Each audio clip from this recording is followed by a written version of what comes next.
کیا کبھی ایسا محسوس ہوا ہے کہ گھنٹوں سوشل میڈیا پر سکرول کرنے کے بعد دماغ بالکل خالی ہو گیا ہو، جیسے سوچنے سمجھنے کی صلاحیت ہی کہیں چلی گئی ہو؟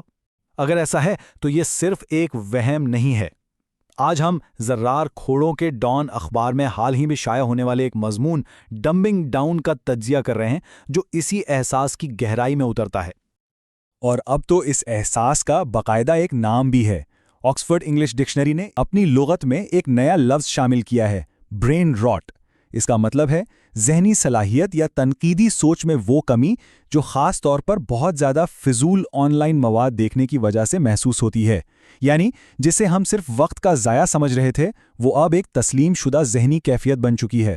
اس مسئلے کی سب سے پہلی اور سب سے بڑی وجہ ہے سکرولنگ۔ مضمون نگار اسے ذہنی جنک فوڈ سے تشبیہ دیتے ہیں، اور اب تو سائنس بھی اس برین راٹ کے دعوے کی تصدیق کر رہی ہے۔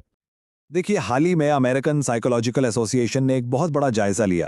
اس میں تقریباً 1,00,000 لوگوں پر کی گئی درجنوں تحقیقات کا تجزیہ کیا گیا، صرف یہ سمجھنے کے لیے کہ یہ مختصر دورانیے کا آن لائن مواد ہمارے ذہنوں پر آخر کرتا کیا ہے۔ اور جو نتائج سامنے آئے وہ واقعی سوچنے پر مجبور کر دیتے ہیں۔ تحقیق سے پتہ چلا کہ اس مواد کا زیادہ استعمال سوچنے سمجھنے کی صلاحیت میں واضح کمی لاتا ہے۔ یہ جذبات پر قابو پانے کی صلاحیت کو کمزور کرتا ہے، توجہ کی مدت کو گھٹاتا ہے اور ڈپریشن، بے چینی اور تنہائی جیسی کیفیات کو بڑھاتا ہے۔ اور ظاہر ہے ان سب کا تعلق خراب تعلیمی کارکردگی سے بھی جوڑا گیا ہے۔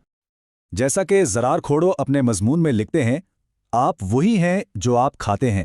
یہ کہاوت صرف جسمانی صحت پر نہیں بلکہ ذہنی صحت پر بھی بالکل ٹھیک بیٹھتی ہے۔ ہم جس قسم کا مواد استعمال کرتے ہیں ہمارا دماغ بھی ویسا ہی بنتا چلا جاتا ہے۔ چلیں اب اس ڈمپنگ ڈاؤن یعنی ذہنی پسماندگی کے عمل کے دوسرے بڑے عنصر کی طرف آتے ہیں، آرٹیفیشل انٹیلیجنس پر ہمارا بڑھتا ہوا انحصار۔ کیا ہم لاشعوری طور پر اپنے دماغ کا کام AI کو آؤٹ سورس کر رہے ہیں؟ اس سوال کا جواب ڈھونڈنے کے لیے دنیا کی مشہور زمانہ میساچیوسٹس انسٹی آف ٹیکنالوجی یعنی MIT نے ایک غیر معمولی تحقیق کی۔ یہ 4 مہینوں پر پھیلا ایک تجربہ تھا جس کا مقصد یہ جاننا تھا کہ AI ہماری ذہنی صلاحیتوں پر کیسے اثر انداز ہوتی ہے۔ تجربے کا طریقہ کار بہت سیدھا سادہ تھا۔ 54 بالغ افراد کو 3 گروہوں میں تقسیم کیا گیا۔ پہلے گروپ کو کہا گیا کہ وہ صرف اپنے دماغ کا استعمال کر کے مضامین لکھیں۔ دوسرے گروپ کو صرف سرچ انجن استعمال کرنے کی اجازت تھی، جبکہ تیسرے گروپ کو صرف چیٹ GPT کا استعمال کرنا تھا۔ نتائج حیران کن تھے۔ جن لوگوں نے صرف اپنے دماغ کا استعمال کیا ان کی دماغی سرگرمی 79% ریکارڈ کی گئی۔ اس کے مقابلے میں چیٹ GPT استعمال کرنے والوں کی دماغی سرگرمی گر کر صرف 45% رہ گئی۔ یہ دماغی مصروفیت میں سیدھا 47% کی زبردست کمی تھی۔ لیکن بات یہیں ختم نہیں ہوئی۔ چیٹ GPT استعمال کرنے والے 83% سے زائد افراد کو اپنے ہی لکھے ہوئے کام کا ایک جملہ تک یاد نہیں تھا۔ انہیں اپنے کام سے کسی قسم کا لگاؤ یا ملکیت کا احساس نہیں تھا، اور اساتذہ نے ان کے لکھے مضامین کو بے جان اور بے روح قرار دیا۔ اب ہم اس تجربے کے ایک اور دلچسپ پہلو کی طرف آتے ہیں جو AI کے استعمال کے طویل مدتی نتائج کو سامنے لاتا ہے۔ اسے مضمون میں فکری قرض کا نام دیا گیا ہے۔ لیکن پھر کہانی میں ایک نیا موڑ آیا۔ تجربے کے اگلے مرحلے میں آخر ہوا کیا؟ تجربے کے آخر میں گروپس کو آپس میں بدل دیا گیا۔ جن لوگوں نے پہلے AI استعمال کی تھی اب انہیں صرف اپنے دماغ سے کام لینا تھا۔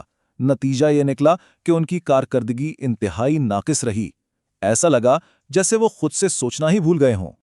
اسی کیفیت کو کوگنیٹو ڈیٹ یا فکری قرض کہتے ہیں۔